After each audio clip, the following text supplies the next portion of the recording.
ঘুম থেকে উঠে মনটা পুরো সাদা ফ্রেশ কাগজের মতো থাকবে এরকম তখনই রাখতে পারি যখন আমি রাতে ভালো কিছু ভেবে ঘুমাতে যাব। ঘুম থেকে যেই উঠলাম আমাদের দৈনন্দিন কাজ শুরু হয়ে যায়। সকালবেলা মর্নিং ওয়াকে কেউ যেতে পারে, সেখানে কারোর সাথে দেখা হতে পারে। তারপর যদি কেউ কাজে যায় তাহলে বাসে, রাস্তায়, ট্রেনে, অফিসে অনেকের সাথে আমাদের কথা হয়। আর যারা কোথাও যায় না তাদের ফোনে কারোর না কারোর সাথে কথা হয়।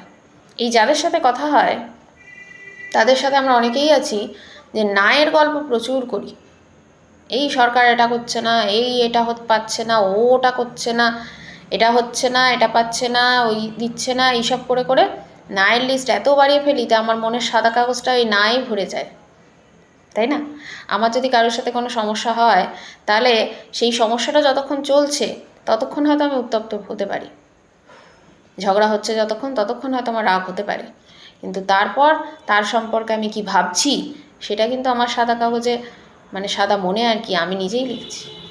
রাগ আমি নিজেই নিজেকে তৈরি করছি, নিজেই নিজেকে বলছি, নিজেই রেগে যাচ্ছি।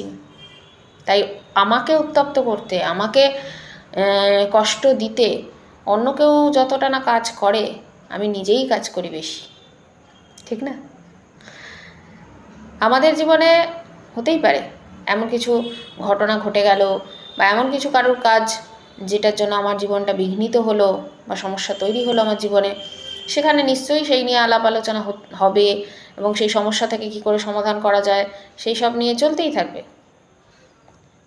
কিন্তু কতটা পরিমাণ আমি তার সম্পর্কে বলবো সেটা আমার নিজের হাতে। কতটা আমি তার সম্পর্কে খারাপ ভাববো আর নিজেকে খারাপ করে তুলবো সেটা আমার হাতে। তাই আমার মনের সাদা কাগজটা সাদা থাকবে নাকি তাতে নায়ের সংখ্যা বেশি হবে সেটা আমার হাতে। তাই আমাকে আমিই ভালো রাখতে পারি। আর এই এত কিছু না না শুনে শুনে বলে বলে তারপর রাত্রিবেলা যখন শুতে যাই তখন ভাবি দূর, জীবনটাই ভালো চলছে না, দেশটাই ভালো চলছে না, সব চারিদিকে নেই। কিন্তু তার নিজের জীবনে কিন্তু কোনো নেই এরকম নয়, হয়তো তার জীবনে হয়তো সব ভালোই আছে। তবুও ওই কিছু বলতে হবে বলে, অন্যরা না বলেছে বলে তার সাথে তাল মিলিয়ে নায়ের সংখ্যাই জীবনে বাড়িয়ে তুলি। নিজেকে নিজে ভালো রাখার দায়িত্ব নিজেই নেওয়া যায়, অন্যদের লাগে না।